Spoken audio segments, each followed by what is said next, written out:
in the very heart of the desert, among sands that have swallowed human memory for millennia.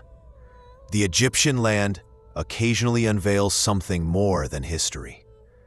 It opens doors into a world where our understanding of humanity, the soul, and death begins to tremble. Pyramids, frescoes, sarcophagi, these are just the surface. Beneath it lies a dark current of knowledge that was either buried or destroyed because it never fit the accepted version of the past. This isn't about gold, not about pharaohs. It's about the body, about flesh that should not exist, about mummies that preserved not only human features, but something else entirely. Beings buried with the same honor as kings, but with the heads of jackals, crocodiles, birds. What many still try to dismiss as masks, on closer inspection, appear not as coverings, but as parts of a single body. And it is in that detail where everything changes. There were bodies where the wrappings of mummification tightly embraced the skull, but showed no seam, no division, and a radiograph conducted during a closed investigation in Saqqara revealed something that was immediately scrubbed from official protocols. The cervical vertebrae did not lead to a human skull. They transitioned into a jackal-like predatory cranium. No joint, no break, a continuous form.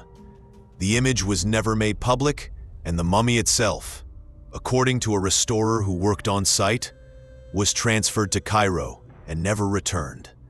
Similar accounts have surfaced before. In the British Museum, behind locked archive doors, a few mummies with non-standard anatomy were said to be held for years. In the Louvre, a curator stumbled upon a document referencing a mummy with a beak resembling an ibis, possessing a human torso and buried with royal insignia. Within weeks, the document vanished from the record. These stories lack formal confirmation, but they reappear again and again across different regions, told by individuals no longer bound to institutional silence. Mainstream science rejects any notion of anatomical hybrids. All such finds are classified as ritual constructs, artificially combining animal heads with human torsos to symbolize divine aspects. But the questions remain. Why were these bodies mummified with such meticulous care? Why were some posed in ways reserved for priests or kings? And why do these mummies vanish from displays and archives? Perhaps it's coincidence, but there are too many of them, and if it were just one body, it could be dismissed. But when reports of similar mummies surface over decades, across continents, from unrelated sources, it's no longer coincidence.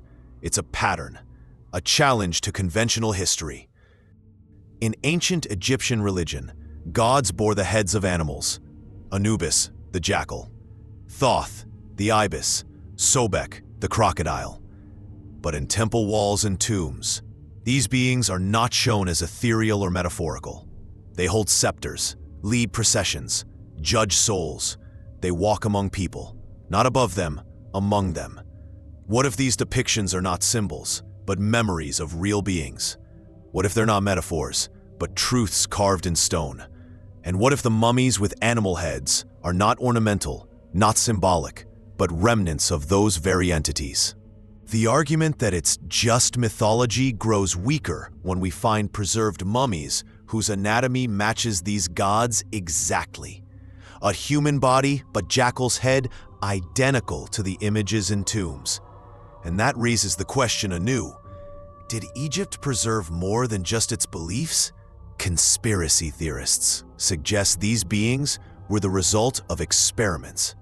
Perhaps genetic, perhaps extraterrestrial, perhaps even something darker. In any case, they left traces not only in art, but in flesh. And if mummification was a method to preserve the body for the afterlife, perhaps these beings weren't honored, but feared. Perhaps they were sealed away, not as gods, but as warnings. We've been taught to see symbols in antiquity, but maybe we're not looking at art. Maybe we're looking into a mirror, and that mirror doesn't reflect who we were, but what we once faced. They appear in stone, carved with such precision that time itself seems powerless against them. Standing beside pharaohs, seated on thrones, arms extended, gripping scepters, eyes, clearly inhuman, gaze out from beneath falcon heads, jackal snouts, crocodile jaws. These are not the chaotic figments of artistic imagination. They are deliberate, symmetrical, and most disturbingly, repetitive. Again and again, in every major temple wall, tomb chamber, and funerary scroll, these beings return, identical in form, identical in posture, as if recorded, not imagined. These figures are not distant gods watching from above. They are active. They intervene. Anubis is depicted embalming bodies. Thoth stands beside judges and kings, writing verdicts, holding a reed pen. Sobek leads armies. They do not float among clouds. Their feet are planted on stone. Their shadows fall across the same thresholds walked by men. Their hands clutch weapons, tools, books, not ethereal glyphs, but tangible objects rendered in detail. This is not how one paints myths. This is how one records presence. Why did artists who meticulously depicted the patterns on sandals, the stitching of belts, and the precise curvature of golden amulets, why did they leave the heads of these beings unhumanized? Why predator muzzles, sharp beaks, fanged jaws, leathery skin? If this were symbolism, why such violent anatomy? Why render them with anatomical realism, muscle structure, proportions that imply biology, not metaphor? The Egyptians were not abstract for the sake of it. They could show the soul as a feather, the afterlife as a boat through the night sky. But when it came to these entities, no abstraction, just flesh. Powerful, dangerous, dominant. That is not how you depict a concept. That is how you capture a presence. Some scenes show interaction between these beings and ordinary people. A child reaching up toward a figure with the head of a jackal, a farmer bowing before the ibis-headed one. There is no fear in their posture, only submission. This is not prayer, it is compliance, as if before something not divine, but superior in a more physical, unsettling way. Perhaps that is why certain mummified beings with animal heads were found with scepters placed in their hands, objects reserved only for kings. Perhaps that is why they were sealed in gilded coffins. Perhaps what we are seeing is not gods at all, but a caste. Beings recorded not as gods, but instead of gods. And that leads to a far more disturbing question. What if these scenes are not myth, but memory? What if what we're looking at is not religion, but record? The tomb walls, then, are not allegory. They are archive. The surviving fragments of a world erased. A time when others walked beside man. Not angels, not monsters, but forms of flesh. Eyes that could meet yours without being human. Perhaps that is why these mummies with animal heads are not curiosities, but warnings. Evidence, voiceless, motionless, but still here, still watching, still lying in wait beneath stone. Not symbols of divinity, but echoes of something far older, and perhaps never meant to be worshipped. The deeper we descend into this darkness, the clearer one simple yet disturbing question becomes. Were these beings created?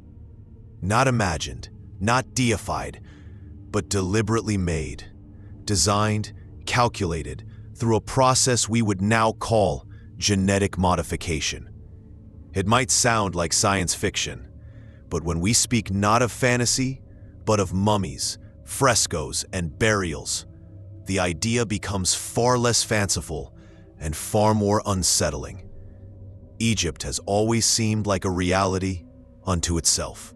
It didn't just surpass its time, it's all torn from another epoch, another dimension.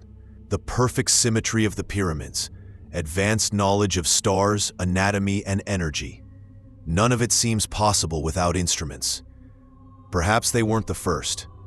Perhaps they were the last to preserve the fragments of a pre-flood civilization capable of doing what we are only now beginning to understand: manipulating DNA. In the Old Testament's book of Genesis, there's a strange and often overlooked passage. The sons of God saw that the daughters of men were beautiful, and they took them as wives. In those days, there were giants on the earth. It continues, every thought of man's heart was only evil continually, and so God decided to destroy all life with the flood. For centuries, this was read as metaphor, but some researchers believe it is a direct reference to an outside force, one that began altering creation not by war, but by mingling. The Book of Enoch, though not canonical, is one of the oldest mystical chronicles and describes this event in far greater detail. It says, "The angels who descended from heaven taught mankind how to make weapons, jewelry, sorcery, and how to modify living beings. They mixed humans with animals, with other entities, and created new forms of life. The flood, then, was not punishment, but purification, a cleansing of a corrupted biological world." If we take this concept as hypothesis, what existed before the flood? Perhaps it was then that those beings we now find sealed in Egyptian sarcophagi were made. Human-like forms with the heads of animals, not mutants, not accidents, but the result of deliberate interference in the design of life. Creatures that looked like gods, powerful, animal-featured, with a supernatural appearance, yet capable of acting in the human world, leading wars, performing rituals, leaving a cultural imprint. Egyptian frescoes repeatedly depict scenes where these entities don't just interact with humans, but rule over structured societies. They judge, they punish, they instruct. And if it's fiction, why paint it so systematically, with anatomical detail, with repeating gestures, with distinct, consistent traits? Perhaps the answer lies in the idea that this wasn't art, it was record. Not fantasy, but memory. Egypt didn't invent its gods, it preserved the images of those who already walked the earth. And perhaps those images are the result of an experiment that ended in catastrophe. That's why these mummies are terrifying. Not because of their appearance, but because of their undeniable physicality. If a body lies in a sarcophagus, if the skin is preserved, if the skull is not human, yet not a mask, then we are looking at something real. A body created by someone or something that held the power to reshape life itself. In that light, the flood ceases to look like wrath and begins to resemble desperation. Perhaps humanity went too far. Perhaps it allowed an influence into its essence. Perhaps the world filled with beings that could no longer be called man nor beast. And yet in the pyramids, in the sarcophagi, in the dark tunnels beneath ancient Egypt, they still lie. Each such mummy is not merely an artifact. It is a fragment of a nightmare epoch, a time when life had no boundaries. Within the grand halls of temples, where stone breathes with the silence of centuries, Egyptian structures appear unshakable. Yet with each new discovery, with every inch of sand cleared away, a feeling begins to rise. Perhaps we are not looking at tombs at all, but at remnants of technology, of knowledge hidden, not because it was sacred, but because it was dangerous. Could the pyramids have been more than burial sites? Their perfect geometry, stellar alignment, ability to conduct and focus energy, the proportions mirroring those of Earth itself, all of it compels some researchers to view them not as tombs, but as machines. And if we accept the possibility that this civilization could create beings that combined human and animal forms, could those same forces have used architecture as a tool? Some pyramids have internal chambers where no bodies were ever found. Others contain rooms whose walls are covered with markings that defy direct translation, symbols that resemble schematics or matrices more than religious texts. One theory suggests that these structures were never meant for burial but rather for preservation or transformation, not of bodies, but of entities. Perhaps the very same ones we see on the frescoes with animal heads. Another idea proposes that these structures served as ritual conduits, places where a chosen or altered human could enter into resonance with something other. Here, it's worth noting the strange similarities between the shapes of some pyramid chambers and modern concepts of acoustic chambers, sensory deprivation tanks, or even tomographic scanners. Is it coincidence? There are frescoes that appear to depict not just rituals, but actual transformation. Human figures seem to be growing animal traits, or conversely, emerging from them. Some scenes show a jackal-headed being holding a device over a human body. Rays or waves emanate from it. Scholars interpret this as symbolic soul purification, but why is it rendered with such technical precision? Why does the imagery resemble an instruction, not a metaphor? We're conditioned to believe that the past was primitive and dark. But what if that's a projection? What if our time is merely the echo of a civilization that already reached terrifying heights, made irreversible discoveries, lost control, and was erased? Returning to the mummies, we might consider, perhaps they weren't simply preserved, perhaps they were sealed, not honored, but contained. Some sarcophagi possess wall thickness that defies conventional burial logic. Others are multi-layered, nested like cages. In certain cases, the bodies were not wrapped in cloth, but submerged in resin, as if immobilized. This doesn't resemble ritual. It resembles containment. And if that's true, then the ancients feared what might awaken. Feared not the image, but the essence.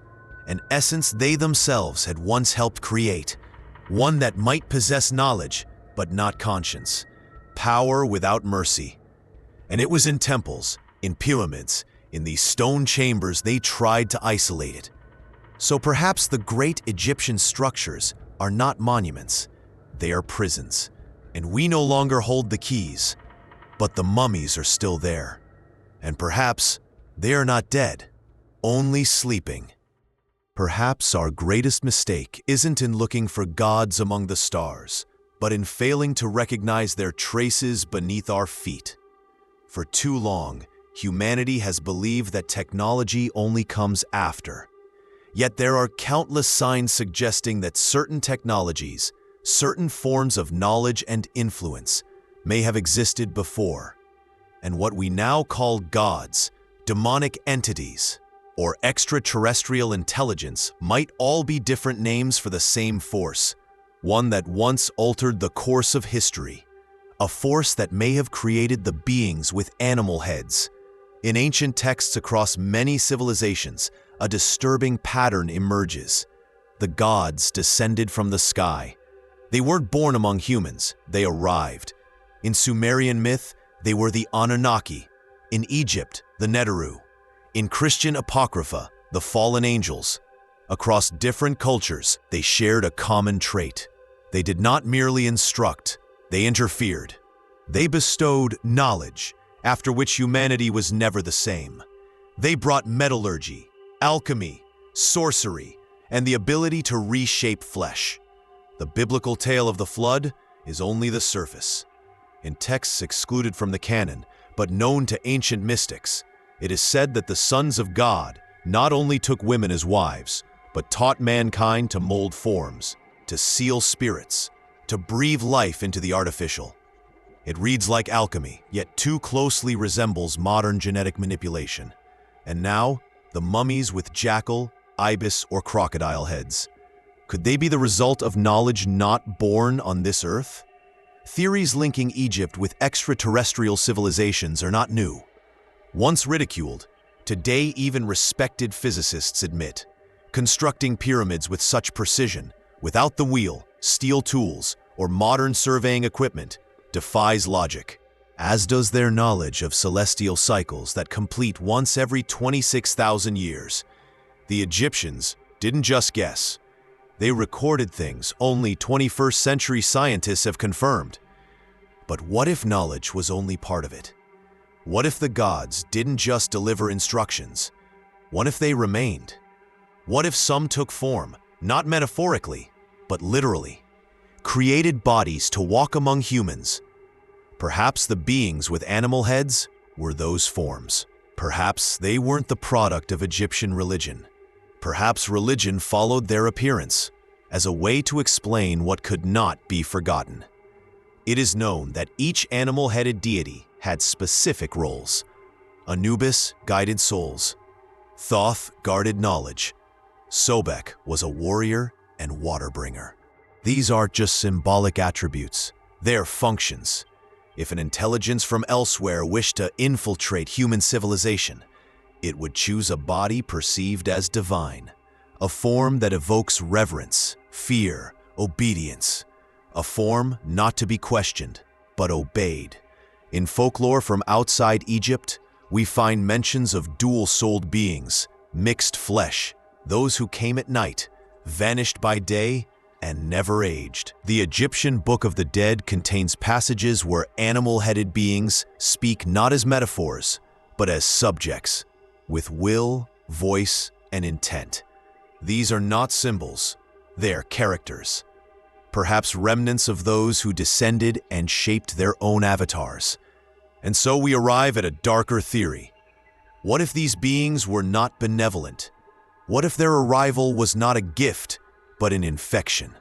Biological, cultural, informational. What if the creation of new life forms wasn't advancement, but collapse? And perhaps this is why the world was flooded. Not out of wrath, but desperation. The beings that descended used human DNA as clay, formed bodies capable of surviving our reality, but loyal to a different will. Some mummies, found in especially isolated sarcophagi, possess anomalies no science can explain. Extra bones, double rows of teeth, no navel. These bodies are not natural, and they defy classification.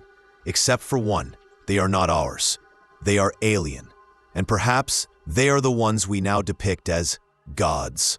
Maybe we need to rethink the very meaning of extraterrestrial, because perhaps it doesn't come from other galaxies. Perhaps it's already here. Perhaps it came long ago. And what we call pyramids are the monuments of that arrival. The mummies, their remnants. The truth doesn't always lie in the stars. Sometimes it lies sealed in stone, with the face of a beast, and it doesn't want to be found. Perhaps we are not studying the past. Perhaps we are stumbling upon something we were never meant to find. Because what if these mummies, sarcophagi, pyramids, they're not just windows into history? What if they are warnings? What if the beings with animal heads, whom we've come to call gods, were actually the final product of a great experiment that spiraled out of control? And what we now uncover are only the fractured remains of a system destroyed by its own creation. The more fragments we gather, the more a pattern emerges. Creation, worship, isolation, burial, oblivion, and yet not destruction. The ancient Egyptians, it seems, feared their gods as much as they revered them. Otherwise, how do we explain sarcophagi thicker than fortress walls, bodies sealed in resin like cement, temple complexes that look more like fortifications than sanctuaries? This wasn't reverence, it was containment. In lesser-known myths, there are mentions of the god's wrath, not due to prayer, but due to loss of control. Some versions suggest that a portion of these beings, once emissaries of heavenly authority, chose to remain. Beings that no longer carried out the will of the higher realms, but began enforcing their own. They may have used the bodies they created to populate the earth with new forms, and then cleansing became the only option.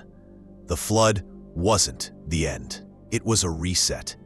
Today, we view these mummies as dead objects, but perhaps they were never dead in the way we understand death. There are writings that reference the eternal body, the body that sleeps but does not perish.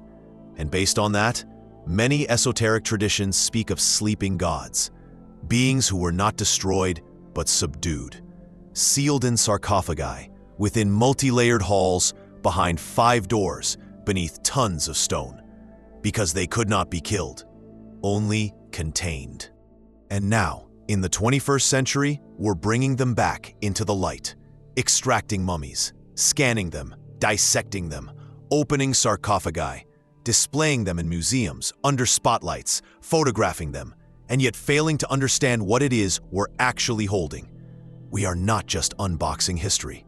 Perhaps we're opening a cage, and if even one of those beings, once feared as gods, were to wake up, we might not even realize what's happened until it's too late. Even in modern research, disturbing patterns arise. People working closely with certain mummies began experiencing identical dreams, pressure in the temples, unexplained déjà vu, sudden panic attacks. In one incident, not officially documented, a museum employee claimed a mummy looked at him, despite having no visible eyes. He resigned, was never seen again. These stories are easy to dismiss as fantasy, but we already know, the more something is mocked, the more likely it hides a sliver of truth. Too many patterns, too many repeated descriptions, beings with animal heads that arrive not in dreams, but in silence, in shadow, in still air, and whose presence doesn't bring comfort, but threat.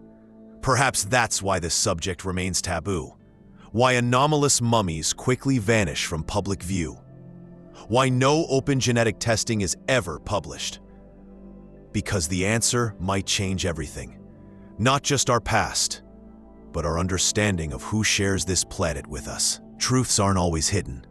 Sometimes they lie in plain sight, in a sarcophagus, in the form of a body with the head of a beast, teeth, empty sockets, stone-cold silence, and one question that remains unanswered: is this thing truly dead or not yet?